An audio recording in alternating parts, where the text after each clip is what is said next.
How to change Instagram video cover image after posting.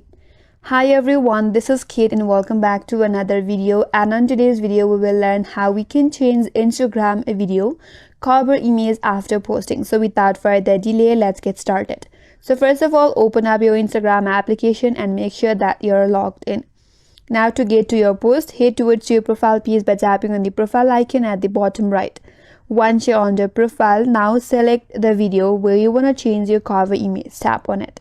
After that, head towards the top right and tap on the three dot. Here, from this menu bar, you have to tap on edit. Again, on your video, there is this edit button. Tap on it.